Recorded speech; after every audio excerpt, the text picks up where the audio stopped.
you give San Antonio a lot of props. You give them a lot of credit. They came in here and they played harder than us. I mean, we just couldn't guard their guys. We couldn't guard Doug McDermott. He had a great game. We couldn't guard Julian Champagne. He had a great game. Trey Jones had a triple-double. Zach Collins posted us up and bless you, and scored on us whenever he wanted. You know, for us to score 123 points in regulation and not figure out how to win, you know, it's tough to swallow. The 15 turnovers for 20 points to, you know, when we turn the ball over, which is going to happen, our reaction was not great today. And, you know, I challenged our guys. I don't know what their mindset was individually coming into the game. I imagine some of them thought that we were just going to be able to show up and beat these guys. The win was just going to happen. And, you know, maybe we need to get hit in the head a few times in order to respect the game, respect the process, and understand that we have to bring it from the beginning of the game to the end. I keep telling these guys we got to have a sense of physicality in order to have some carryover into the playoffs. And we got beat back door a handful of times in the first half because we didn't have the physicality that you need to have. You know, your guys need to run through your number if they're going to go back door. Otherwise, you send them away from the basket, which is up the floor. And so, you know, again, it comes back to trying to figure out how to be consistent in what we want to do defensively in order to win games. Like, we didn't even shoot the ball well. And like I said, we still score 123 points during regulation, and that's what's tough to swallow with this team. And hopefully our guys will start holding each other accountable and themselves accountable with their mental preparation coming into the game, especially on the defense end of the floor.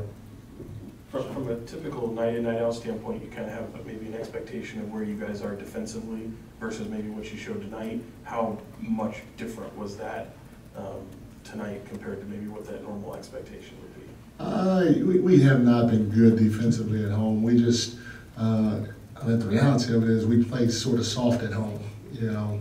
And I hate to say it, but that's what it is. It's factual. I mean, we have trouble stopping people on our home floor, and the tough part about it is our crowd is fantastic. You know, our crowd brings a ton of energy, but the energy just translates to our guys on the offense end of the floor.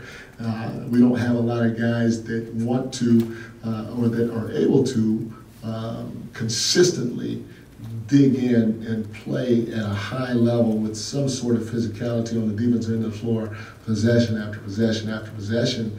And you know, we got 4 games to try to concentrate on that and get that right. Sarah. Hey, Coach. Obviously, defense is an issue today. It's been an issue all season long. But I'm just curious, like sometimes you guys really turn it up, and then sometimes you guys don't. Especially in the fourth quarter, you guys turn it up. Is that any of that by design? Zero's by design. It's what we do, and that being that inconsistent is going to bite you in the behind.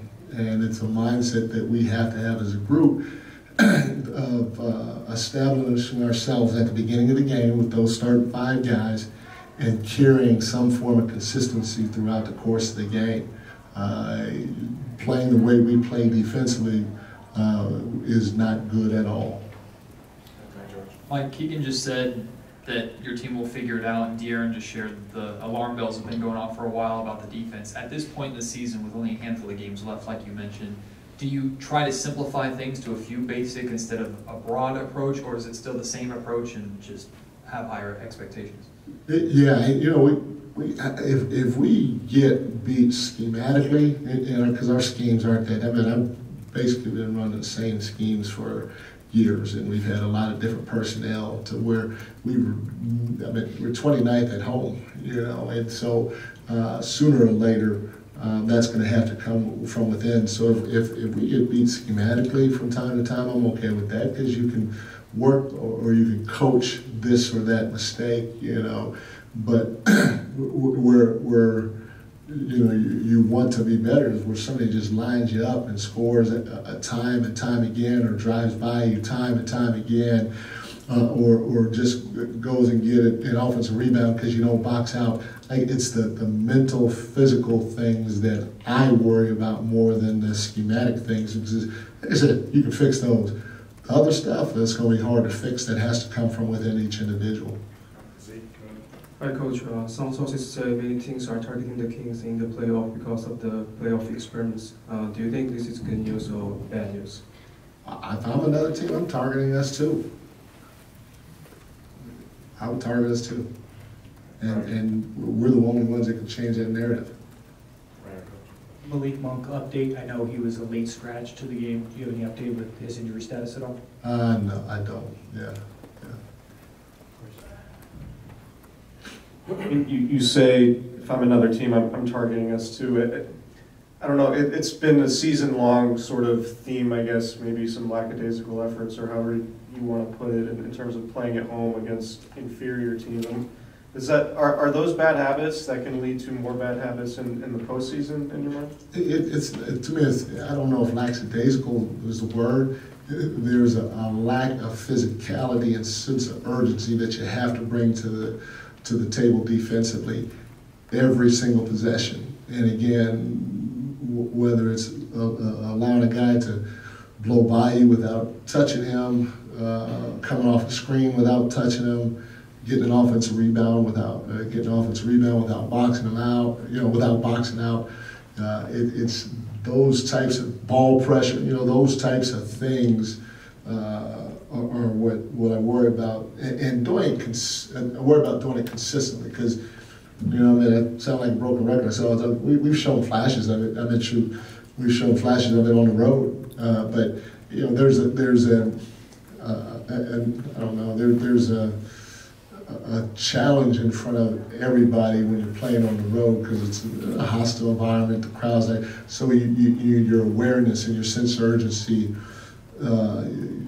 is brought to the table a little bit more. When you're at home, you relax, you kind of go through the motions, and you think that eventually, especially versus a team that doesn't have a good record, you think that you're just going to win, or somehow, some way you're going to go on a run, you're going to hit some threes, and you're going to win. And that's what worries me with this team, is just the inconsistency in being physical defensively and playing with a sense of urgency no matter who's in front of us.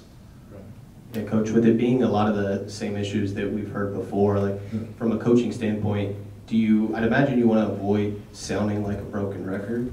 So when it comes to this, how do you emphasize it differently or present it differently to try to get this right? We keep switching up. Sometimes we'll show film, sometimes we won't show film. We'll do different drills in practice. There's different ways that you can continue to try to get your message across. But sooner or later, there's going to have to be some fire from our guys. I know from experience, it doesn't matter what team I'm with. If it's a great team, if we're playing or performing at the level that we did out there, somebody's getting on somebody. There's some sparks and some fire in the huddle, and our guys are still not to that point. Everybody's quiet, and everybody's like, "Come on, we got to do better." But we need some guys to step up and continue to try to light a fire in each other's behind throughout the course of the game. Coach Brown, just want to get your commentary on what you saw in that last 5 seconds in the regulation. When it looked like Fox was, he definitely was trying to, wind it up, looking to score, but he looked startled when. I just want to get your thoughts on what you saw, when the way they defended him in those last 5 seconds. They did exactly what we told them that they were going to do. They just ran a guy at him, and we needed a guy to come out the corner because they ran off of Keegan's guy. They ran off of Keegan, and Keegan was supposed to slide up to the wing. Domas was supposed to flash to the middle, which he did. So Foxy had a straight ahead. He had a skip to Kevin.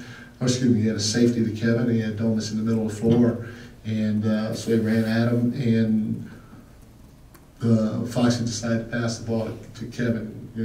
Keegan said he slid up to make himself available, and anytime you have a double team, you're going to have to get rid of, most times you're going to have to get rid of the ball, and he chose to do that and kind of missed a shot.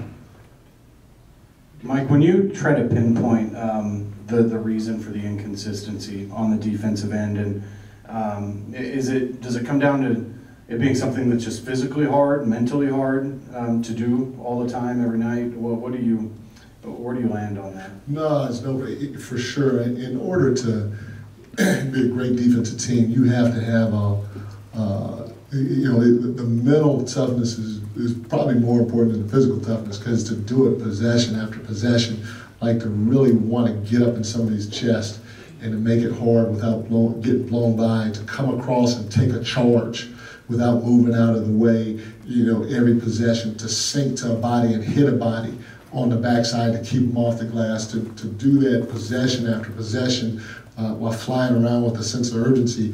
It does take a physical toughness to do, but just as importantly, as you guys know, in order to work that hard, there's a mental toughness that you have to have in order to do it, for about close to 48 minutes as possible. And our guys, and give them credit, they are competing, they are trying to work hard, but there is another level that we can take it to, and the only way we're going to be able to get to that level is probably to go through some things and experience some heartache to see what it really takes to compete at the highest level every single possession. You hope it doesn't come down to that, but at the end of the day, sometimes you got to go through some experiences and get hit in the head and realize that, okay, yeah, I thought I was playing hard, but dang, those guys really are playing hard, and they really are physical, and they really are doing it for every possession. So we'll see. We're going to keep pushing and challenging our guys, and hopefully the guys will keep fighting and keep trying to do it, and no matter who's in front of us, and hopefully we don't have to go through learning a lesson or two by getting hit in the head first. Thank you, Coach. Thank you, guys. Thanks, Mike.